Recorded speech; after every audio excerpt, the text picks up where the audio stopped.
So, quite a card last night. Oh man.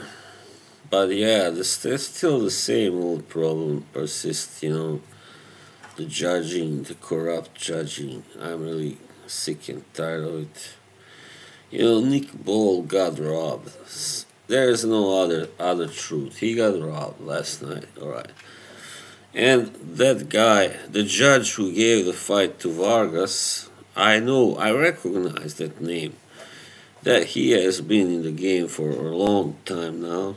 And he's obviously WBC's guy, alright?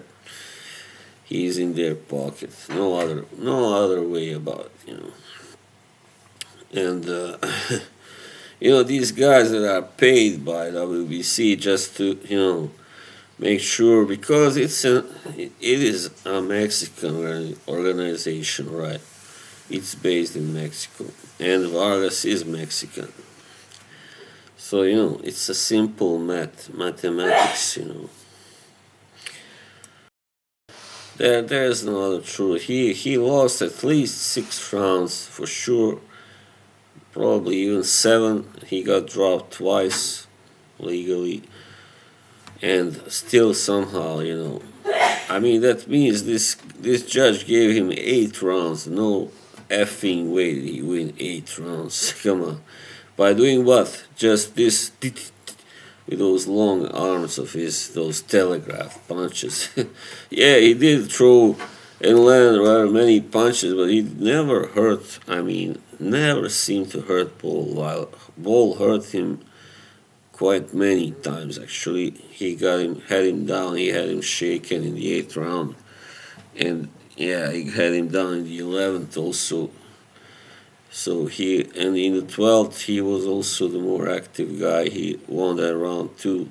He actually won, I think, all rounds after round 6, except maybe round 9, I think. But that one was close. It was up for grabs.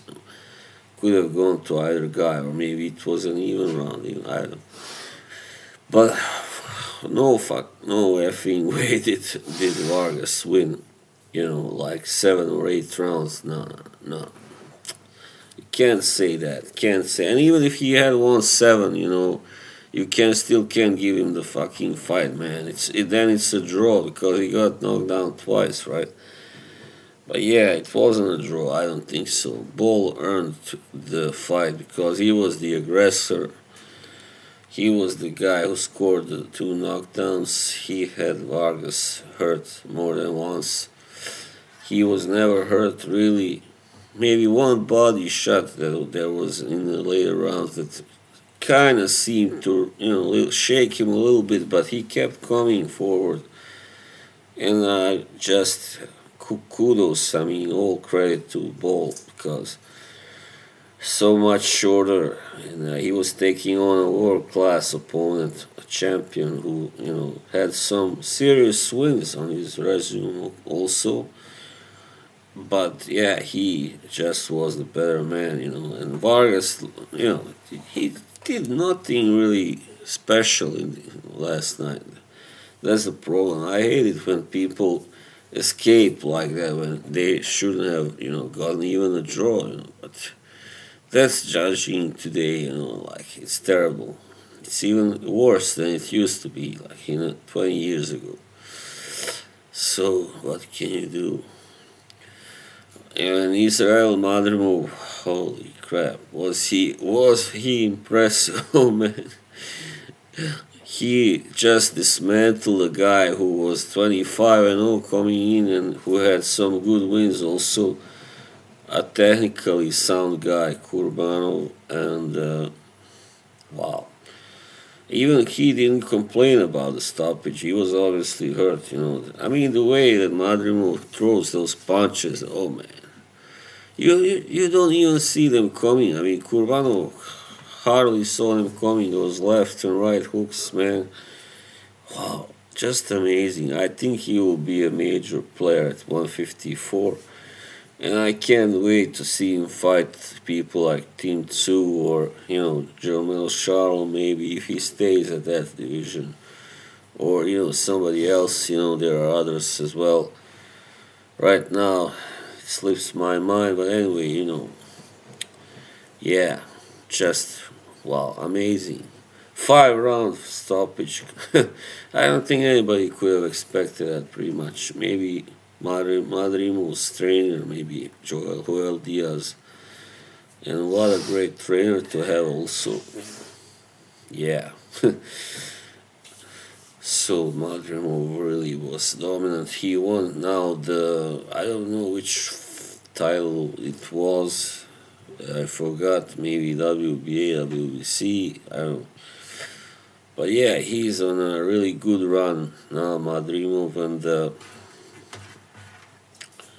yeah, there's nothing else to say there. I mean, kudos to him. He really was excited and enthusiastic at the post-fight interview. um, he not only, he does have a physical resemblance to Golovkin, but he also kind of, and the commentators were saying the same thing. He throws punches in the same kind of way, almost more or less, than Golovkin. So he's just a little smaller version of Golovkin. Obviously, yeah. So yeah, we'll see. These guys from that part of the world, they can be, wow, just fight, extraordinary fighters. Yeah. Then there was that. Oh man, what a terrible fight! Zhang versus Parker. Oh, my second.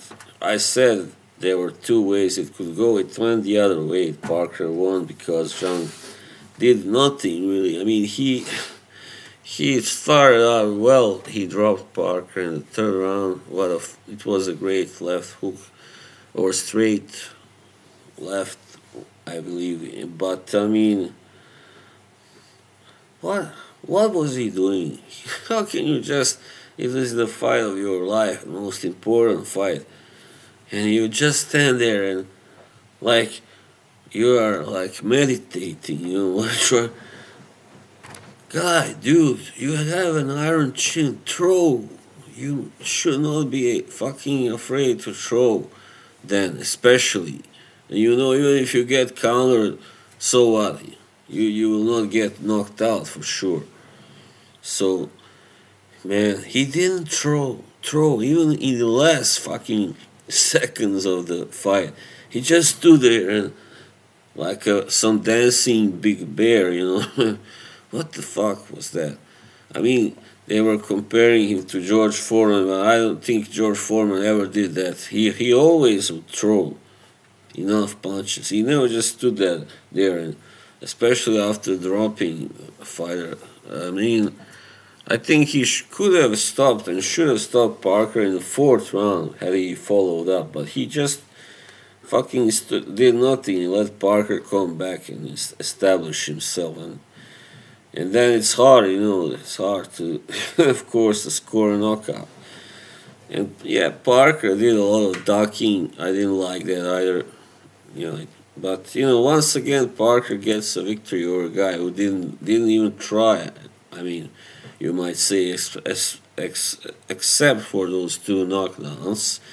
And the second one was, yeah, just even a little suspicious because he seemed to hit him on the way down. Zhang hit Parker on his way down. But anyway, yeah, that was just a terrible performance. It seems like he was, after the first knockdown, Zhang thought, oh yeah, I got him now, I can just relax, and do nothing, and it will come by itself. And no, it will not. You gotta throw. You gotta throw. You gotta be damn fool. So, yeah. And this is why people wonder, how he could lose to Hrgovic. And yes, he did lose once again. This is exactly why he lost that fight. But even in that fight, he threw more punches, definitely. Not just in the early rounds, but also later on. But he gassed, the guy gasses. In that fight, he can never be successful, really. He can never be successful. he doesn't do enough. If he doesn't knock the guy out in the first six rounds, that's it. He is done. For the night, he is done. So yeah, one big disappointment. I expected a lot more from him here, but I guess he got a little too much credit out of those two Joyce wins because Joyce himself is a big, slow guy who is so easy to hit. Has zero defense, and Parker is not like that. He's a boxer and he can avoid punches and move around and stuff like that. So yeah, yeah, this was just a bad fight. Parker did land, yeah, some quite many good punches, but of course they could never like really hurt the guy, the Chinese wall, as they call him. Yeah, I mean, and then of course the main fight. There is not much to say except Joshua. Joshua just destroyed the guy, annihilated him, and this proves just how crap Fury was when he fought Ngannou. I mean, and now that so many people think he will beat Usyk. I just gotta laugh, man. Oh boy, they are just so fucking delusional. Fury, let me tell you something about Tyson Fury, right? He got way too much respect and credit, just like Jean got for the Joyce knockouts. Fury built his own whole career on Wilder and an old Klitschko, right? But Klitschko was one fight, alright. He would not fight him again. Instead, he faked. Yeah, he was. Oh, I'm not. I'm retiring because I got mental health problems, whatever. And then yeah, because I think he knew deep down inside that the second time would not be the same, as easy. Because in the first fight, Klitschko did shit, for like 8 rounds. He did nothing. Same as Zhang last night, more or less. But he did turn it up in the last kind of, in the last quarter of the fight. And when he did, he was hitting Fury. He was hitting him with solid punches, but it was too late. And Fury got a great chin, of course. I wish he didn't, because then, he would have been knocked the fuck out by Wilder, and, nobody would have to put up with his bullshit, He wouldn't have been the champion. He wouldn't have been, stalling all these fights, and canceling these fights and all that shit. He would have fought Joshua also, because Wilder then wouldn't have to stand in the way of that fight happening. And had he fought Joshua back in 2021, I think that we would have found out, yeah, that Fury isn't as great as people think. But this pisses me off also, because the British journalists, they turn like whoever comes along from Britain that is any good, they just put him on a pedestal right away. Like, he is a future legend. Like, and like, he's got maybe that person, one or two wins that are really like, can be called, really good. Like, same thing with Ricky Hatton, you might say. His best wins came over against his greatest opponents came when they were over the hill already. Tsu and Castillo. End of story. Who else did he beat? Mausa. Who the hell was Mausa? A guy who got lucky, knocked out Vivian Harris. That's all. He has no other great wins except for that. And the other guys like Urango, never really, you know, anything special. Never anything special. So yeah, and also who else? Colazo almost won that fight. He kicked Ricky's ass, man. So, don't talk to me like, oh, he was a great fighter. No, fuck that. Malignaggi, nah. That was a Malignaggi that was so fucking, he didn't know where he was back then. So, this is what they do. And like Lennox Lewis, well, yeah, maybe he is the only one who really earned, to be called a great British fighter. I mean, in this time, I'm talking about this 21st century. So yeah, the same thing with Fury. Everybody was all, yeah, Fury beat Klitschko and Wilder. Yeah, well, what? Who else did he beat? And who was Klitschko? How old was he? Almost 40, right? And who was Wilder? Wilder was a guy who never could do shit except for punch, hit with that big right hand. He was terrible. A terrible champion to last so long because he was preying on nobodies. Nobodies. He was, I mean, his best wins were against, I mean, his best opponents before Fury were mediocre, alright. Even King Kong Ortiz gets a little, too much credit because he's also just another, But he did outbox Wilder, in the second fight especially. So there you have it, Who's Deontay Wilder in the end? So that you should make Fury a great fighter because he beat him twice. Yeah, he's a tough bastard. He's a big, strong guy. He can box well enough to beat Wilder anyway, to outbox Wilder. That's not so hard, really. It's not as hard as you think, some of you. And Sugar Hill taught him how to maximize his punching power. Fair enough. So he wouldn't have to get screwed by the judges, and yeah. But yeah, Fury, uh, I don't even know how I got here. But AJ, if he fights Fury, he will destroy him. I have no doubt. He will destroy him. Fury has let himself, even worse, he has let himself decay, both as a fighter and, as an athlete. And now, yeah, he can get in shape always, but it won't help, He's obviously, because he was fighting, and why did he fight Chisora? Why did he fight Derek Chisora? And not somebody like, if not AJ or,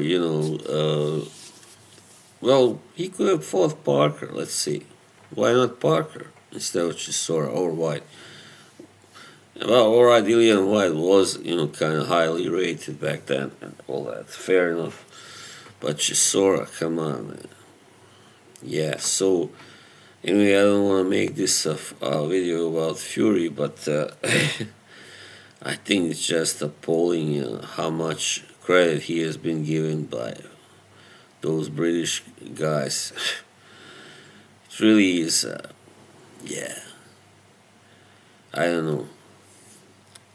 It is what it is, alright. So that's where it, there you go. That's it. Alright, see you, bye.